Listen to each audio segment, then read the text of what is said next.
Welcome to the 12th movie in the 50 Shades of Horror series. I'm your host, Roommate. Today we will be looking at 1975's Jaws, and here are some ways to rent this movie. Stick around to the end of this video to find out what the 13th movie will be. Jaws is an iconic horror movie. It taps into something very primal within us, the fear of the unknown. As we stare into the vastness of the ocean, we don't know what lurks there, and how insignificant we might be from its point of view. We want to be the masters of our domain, but maybe in the gaze of cold, lifeless eyes, we may be nothing but a quick meal. The movie has a lot of heart and really makes you sympathize with the heroes. But when the terror strikes, it can overpower you. I wish you the best of luck swimming these waters. The opening scene will, if done well, set the tone and expectations for the rest of the movie. Jaws has a phenomenal opening scene. We move through a group of idyllic, fun-loving young people drinking beers, strumming guitars, passing joints, and playing harmonicas. They're gathered around a fire, close to the shore on the beach at sunset. Though we can hear the chatter, it's all indistinct.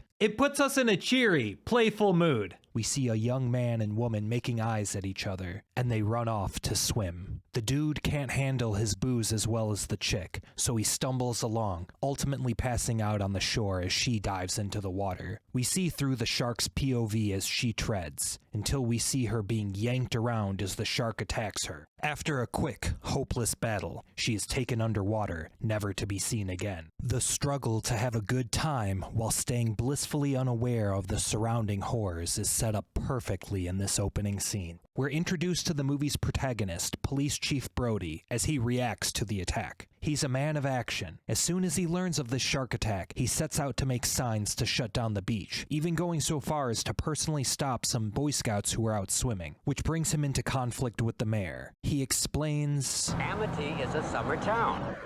We need summer dollars.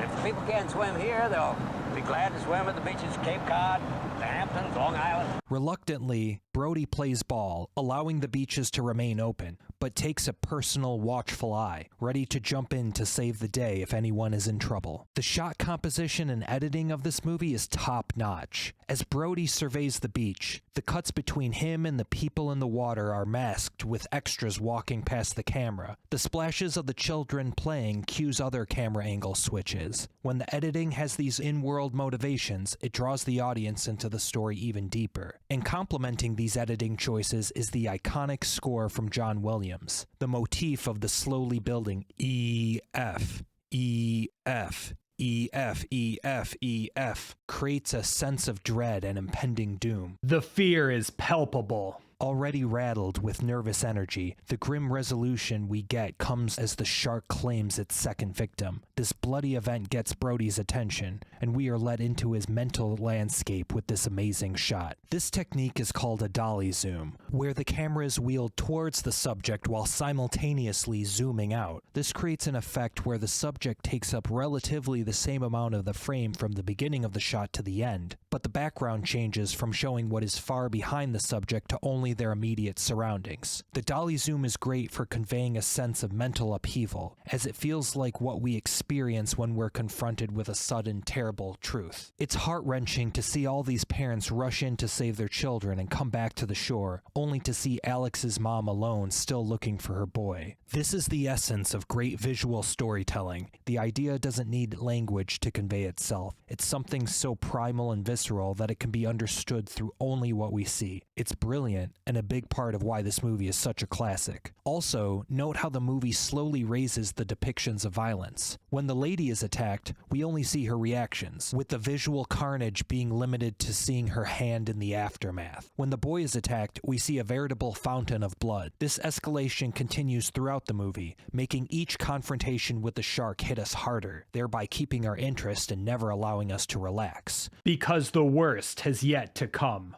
In the hubbub after the attack, Brody tries to err on the side of caution by closing the beach, while the island merchants bemoan their lost revenue. A bounty is placed on the shark, which lures Quint into the conversation, where he gives his iconic introduction. I'll catch this bird for you, but it ain't gonna be easy. I value my neck a lot more than $3,000, Chief. $10,000 for me by myself. For that you get the head, the tail, The whole damn thing. While Brody is a mature family man, we can see from glimpses with his wife that he isn't too far removed from the youthful playfulness of the partying teens in the introductory scene. Want to get drunk and fool around?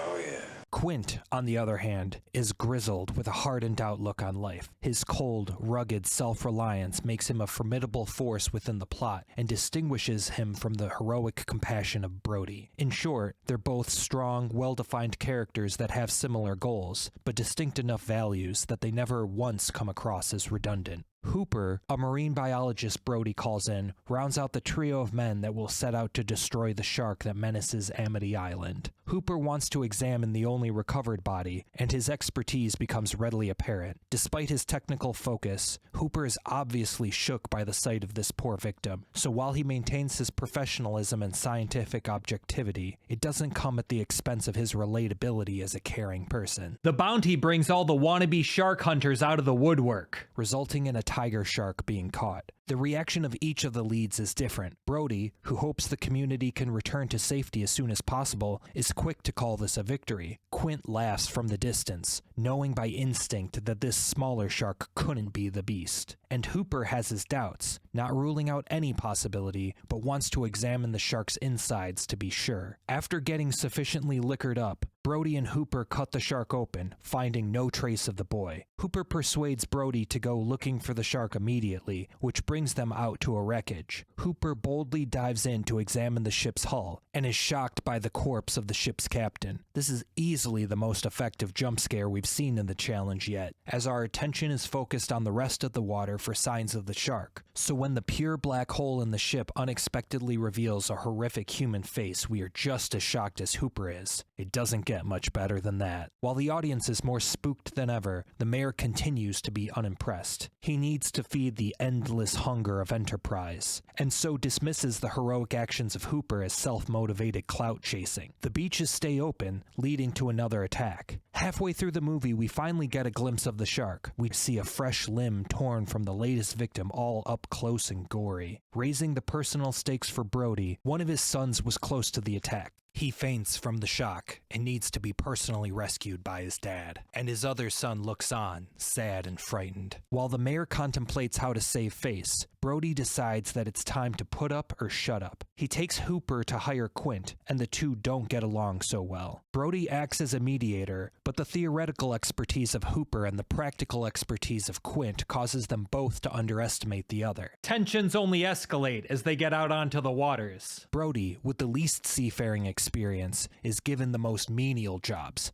mainly filling the waters with the foul-smelling chum. This leads to one of the best shots of the movie, where we finally get to see the shark in all its glory. Brody's reaction is legendary, as is his next line. You're gonna need a bigger boat.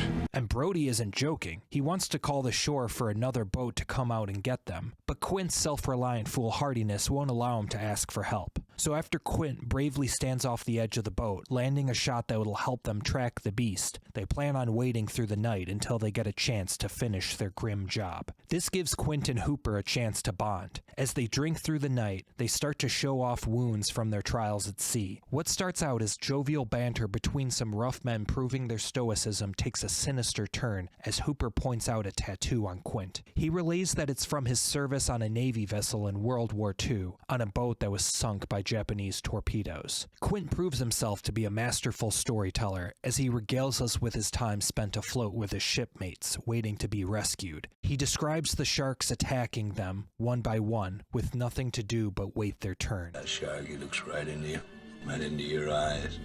You know the thing about a shark, he's got lifeless eyes. Black eyes, like a doll's eyes. Spellbound, Brody and Hooper listen on until Quint concludes. Anyway, we delivered the bomb. Not only is this an awesome scene for its own sake, but it also sets the tone for the final act, one of hopeless desperation as they are left at the mercy of the soulless hunger of this primordial sea creature. The men make one last return to the comfort of playful camaraderie, singing together, but the shark quickly puts an end to that by crashing repeatedly into their vessel. After another confrontation, they manage to land a couple more harpoons into the shark and tie the ropes to the boat. This ends up up backfiring, as it is so strong that it threatens to rip their entire boat apart. They attempt to lead the shark back to shore, but the repeated strain on the engine and hull causes them to break down and start sinking. As a last-ditch effort, Hooper volunteers to go on in a shark cage to shoot poison directly into its mouth. All does not go according to plan, with the shark easily tearing through the cage, forcing Hooper to escape and further damage the boat. As the boat is almost fully submerged, the shark lifts its head out of the water and tilts the boat so that Quint slides into its open mouth. Blood sprays everywhere as Quint is chewed up while screaming for his life before the shark takes him down, never to be seen again. R.I.P., you magnificent bastard. But the shark knows there's more food on the ship and goes in after Brody. The lone warrior feeds him an oxygen tank, then climbs up the mast to fire off a few rounds, ultimately hitting the tank and causing the creature to explode. Hooper emerges, learns of Quint's demise, and the two of them paddle into shore as the credits roll. Jaws earns this spot on the list by masterfully creating suspense. While the danger of the shark is established early on, the exposure that the audience has to the carnage continues to escalate until the final moments of the film. It also feels like no one is safe, as anyone from the most harmless to the most formidable of the islanders can meet a gruesome fate in the jaws of the shark. What holds this back from being further on the list is the significant amount of time we spend in safe places. The threat is limited to the sea after all. But when we do face the threat, it is downright terrifying and ruthless. At about a quarter of the way through this challenge, I think this movie stands out as a must-see, as it is so well written, well paced, well edited, well scored, and well acted. It truly deserves its place in the upper echelons of film history. But let me know if you think it wasn't as scary as any of the previous movies, or if it is scarier than any of the upcoming movies. This week's recommendation is for Dan Murrell. His channel typically focuses on breakdowns of the previous week at the box office, but he also puts out movie reviews regularly. Jaws is his longtime favorite movie, earning it 2 spots on his title card. This video is an excellent breakdown of all the things that make this movie so great. Here's an insightful look into how the movie's climax shows off the best traits of the 3 leads. These are characters who are each foils for one another, yet ultimately prove to be greater than the sum of their parts. The solution to defeating the shark lies in Brody's synthesis of both men's ideologies. He blows up the shark using an air tank, equipment that Quint earlier ridiculed Hooper for bringing on board. What you got here? Portable shower or a monkey cage? Shot by a gun that Hooper ridiculed Quint for using. Quint, what are you doing? Don't waste your time, Quint, come on. The shark is really just a reason to get these 3 characters together and watch them grow, or literally die trying. So check out Dan Murrell's Why I Love Jaws. The link's in the description. Next week's movie is 2007's 1408, and here's where you can find this movie available for streaming. Make sure you're subscribed to this channel so you can check in with us when that is released. See you next Saturday, and thank you for watching.